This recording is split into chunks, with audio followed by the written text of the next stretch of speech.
Hello, I'm Pamela Davis. Welcome to episode 17 of the Well Done Life podcast.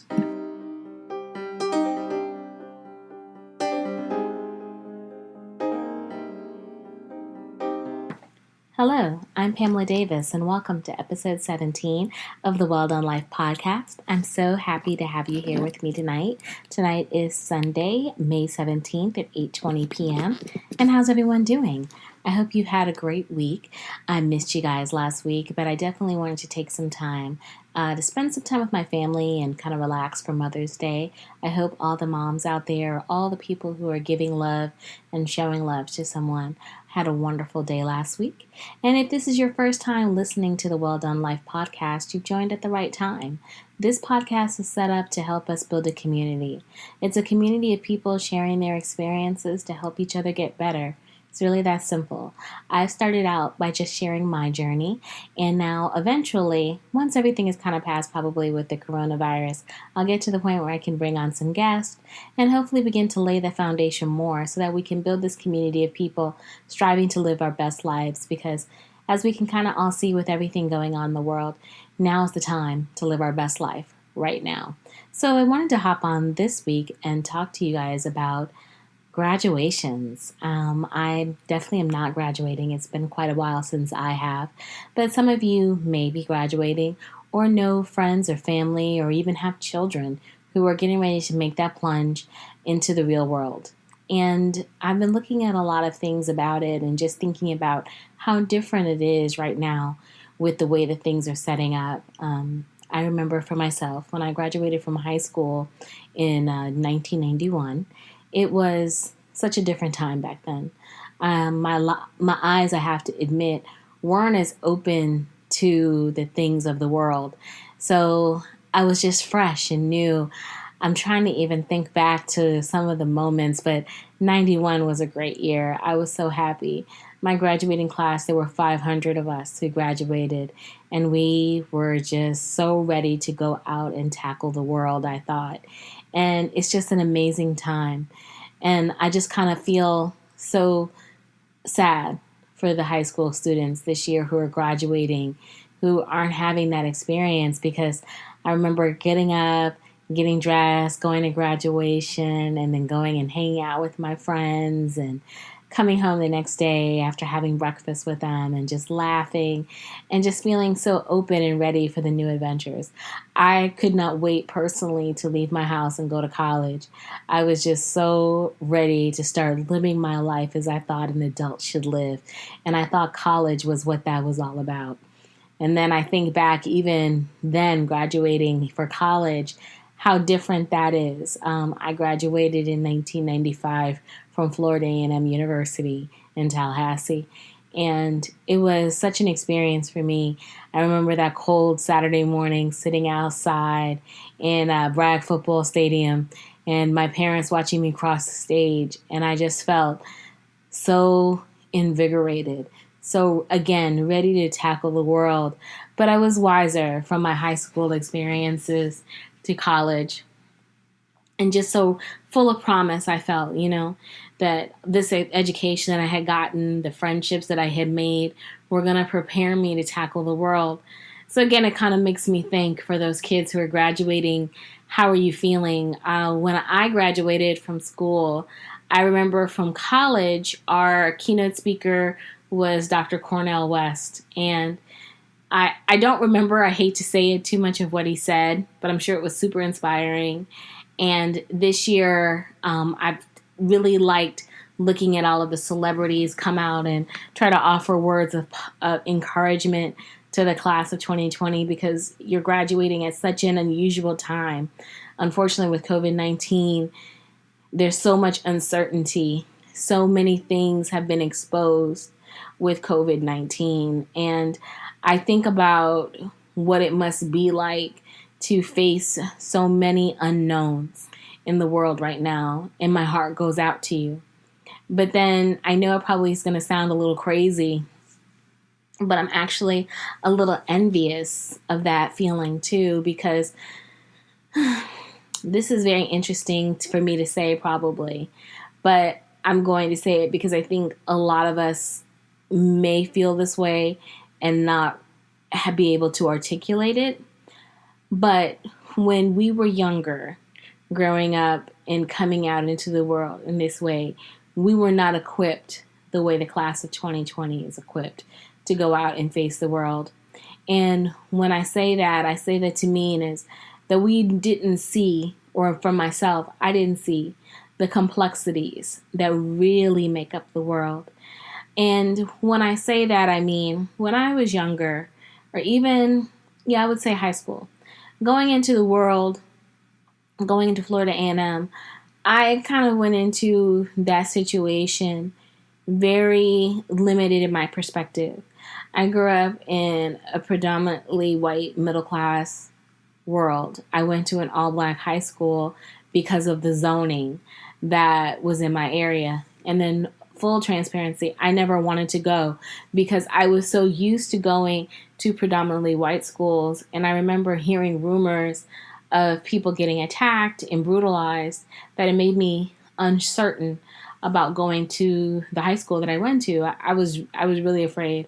I actually asked my parents to go to private school, and my parents looked into it, but the private school that I wanted to go to, which was St. Thomas Aquinas in Fort Lauderdale, the cost of going to school there over 4 years was the cost of my parents buying a house. I mean, my parents were middle class people, but like they didn't get their first house until I got ready to go to high school. So for my family, that would have been a choice of either continuing to live in an apartment with no ownership so that I could go to a private school, or creating ownership. And I just learned how to suck it up and go to public school. And don't get me wrong, going to Dillard to public school, I went to Dillard High School. That's where I graduated from in Fort Lauderdale, Florida, and was one of the best experiences that I ever had. I learned so much going there, and academically they were extremely strong. And I never had an issue. It wasn't like that, because again, that kind of goes back to, allowing people's perceptions of how they think something is to make you feel fear and to doubt you and to make you feel like you might be taking the wrong course. But long story short, I wound up thriving there. I did really well. I graduated in the top 10% of my class. I was one of who's American high school students. I was in the ROTC. I was active. I did different things. And I was a nerd. I was very happy with that. I was very focused on my education because I was always raised with an understanding that in order for me to get ahead, in order for me to do better, I had to pursue my education at the highest level, especially as a Black woman. There would just be no ifs, ands, buts about it. I had to do that. So going to high school, I managed to learn how to fit in with the nerds, or as one of my old teachers used to call us, the intelligentsia. And I found my place. But it was one perception of the world. And that perception was that we could get along.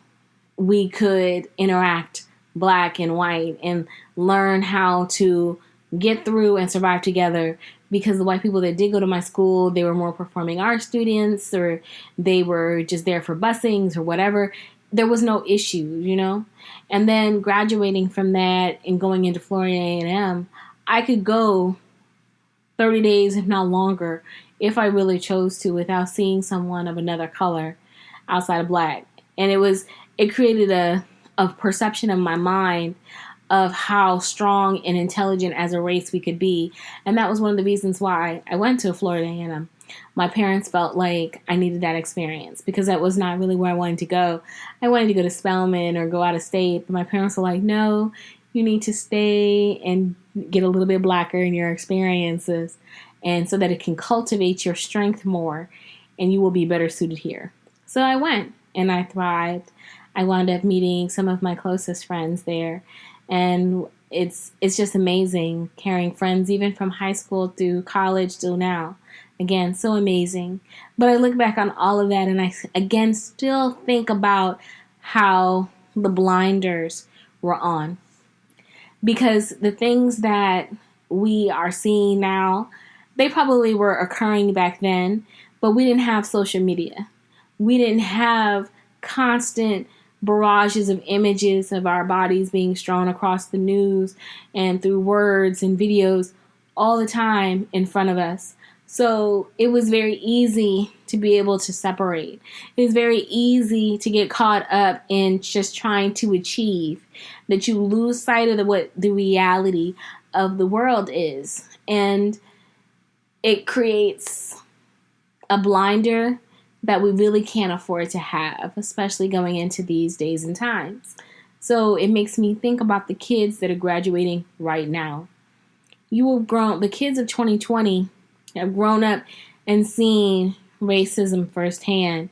They've seen economic, sociological inequities firsthand. They've seen it, and now they can know that they are aware that the world is made up of different layers. And hopefully it will inspire them to be the generation that we need, where they help us grow past it and they help us build past it. That's why I said I'm a little envious of this group, because yes, you're graduating in such a painful time, but you're graduating with full disclosure. You're graduating with a sense of honesty of what you face in the world. Back when I was younger, okay, you thought education was the key to everything, and that after you did really good in college, you were going to go out here and get a really great job. I think about my first job out of college.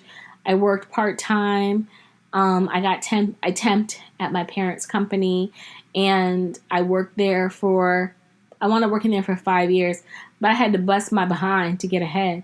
And then I think about it, I fought perceptions of me and getting into that corporate mindset, especially as a Black woman, in that corporate mindset of how you have to come across as soft and how you have to come across as agreeable and flexible with your thinking and be extremely articulate. So many, again, pressures and veils and mirrors. You learn how to play the game.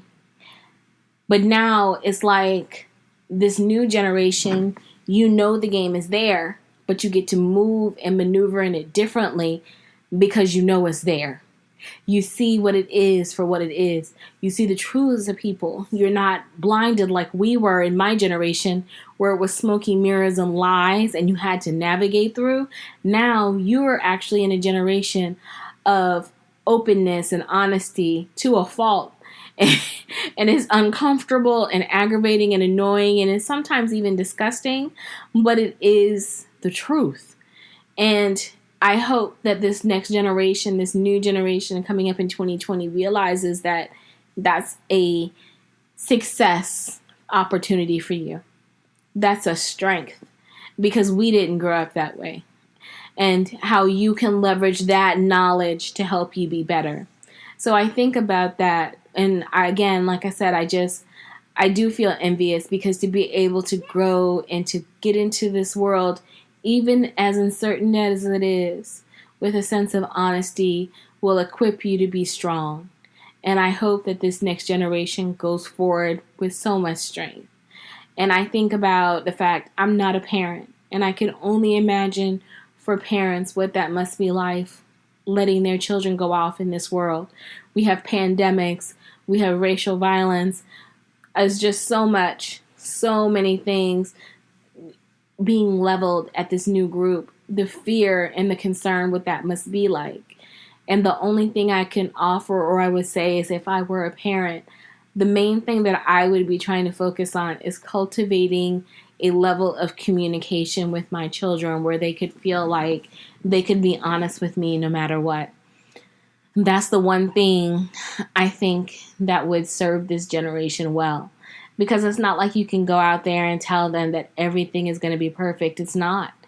The only thing that they can do is communicate their feelings, understand that they're in a cycle, and that they can get out of this cycle with hard work and effort and collaboration, and that the sky is the limit for them, because they are the breaker of chains. They are the breakers of all the things that held us back as that older generation. It doesn't have to hold them back as this newer generation. They're the ones that, unfortunately, it's going to fall to be able to dig us out and to help us grow and be better, because in certain areas we didn't. And maybe that just wasn't our place, that wasn't our time, it wasn't our opportunity. But this new generation has such an opportunity to do amazing things. And I wish them the best. And I wish for all the parents of the new generation coming out now strength and fortitude, because I could only imagine what it must be like to let your babies go into this world. It would frighten me, so I know it's frightening you. And it's amazing. It's amazing how time flies. It wasn't too long ago that was us out there getting ready to cross stages and enter into this new world. And now this new world leads to children sitting in a living room or standing in front of their house with their graduation cap and gown on and getting it in the mail. The personalization, the celebration isn't there, but it doesn't mean that the achievement isn't there. It doesn't mean that the opportunity wasn't there. So hopefully it'll spark this next generation to go forward proudly and boldly and strongly. And we'll be there to help support them and share our opportunities and our experiences with them so that they can be better and help them navigate it. That's why I said again, it's all about communication. I don't have children, but I would be a resource for anyone who would need me to share the experiences that I've had. Because I'm just kind of high level skimming over the top, talking about some of the things that I've gone through. And I'm sure there are many parents who probably listening to this, or even if you're not a parent, you can imagine some of the things that you've went through and seen in your time. And just imagine how you would have faced it now with the knowledge that these kids are getting. And yes, knowledge is power, but it also carries a heavy weight. It carries a lot of responsibility. So I hope that as this next generation goes forth, and as elders, we remember that we should be supportive of them because they carry a lot emotionally going forth out here. It's so hard. It's so hard. And being able to carry all of that is a lot for them. So I hope that we can be a resource as they go forward. They're going to hear lots of fancy speeches from a lot of fancy people, but ultimately real life scenarios are going to face them. And we have to be there to help guide them through that, because we're the ones who know what it's like. And we have to encourage them to break the walls and be supportive of them. So I'm encouraged. And it just, like I said, made me think about what I would have done back then, knowing what these kids know now, and just thinking about the differences, because it wasn't that long ago that it was us out here trying to figure it out. And we have to be able to be supportive and understanding of this next generation. It's so important for us to step into our elder roles and understand that there will be opportunity where we will either coach our children or someone else's child or some adult or what have you may, that will be asking for our encouragement and our feedback on how things were and how they can make it better. And we have to be open to that. So I just wanted to kind of talk about that, because I think that this is such an uncertain time for this next group coming out and getting ready to face this world. But I hope that we can maybe all think back to what it was like when we were their ages and we were going through these major life-altering events, and thinking about how we can support them and encourage them, because we need them. This is the generation that will change our world. This moment has changed our world. So we have to look back at where we've come from to how we've gotten here now. Think about the things that we wish we could have done differently and share those experiences and give feedback so that these young people can go ahead and shape their experiences to be better. Because ultimately, that's really what it's about. We never want anyone to emulate what we did. We always want them to exceed it. Because when they exceed it, that's where greatness comes from. So I wish all the parents of children going out in the world from high school to college and even to middle school and beyond, I wish you the best. I can only imagine what it must be like to see your children off into this wonderful world like this. So good luck, and I stay strong. And to the kids that are making these journeys, I pray the best for you. Just be yourself. You're going to make mistakes and it's going to be okay. But just know that you are supported and encouraged and loved. And that we will be here as elder statesmen to guide you, to give you feedback, and to help you develop and go forward. So hopefully this will turn into a tragedy that turned into a triumph versus anything else. Don't get stuck in what you didn't get. Get stuck in what you will get, what is to come, because greatness is on the other side of this. So I just wanted to say just something to think about. I hope it sounded coherent because I feel like my thoughts are all over the map today about this. But it's just kind of been something that I've been thinking about. I could just only imagine what the fear and the confusion must feel like for everyone. But we kind of have to look at this as an opportunity to go out and support each other and encourage everyone to get better. So I wanted to just talk about that this evening. And at the same time, again, want to say thank you to all the people on the front lines doing everything that they can to make us comfortable. Thank you.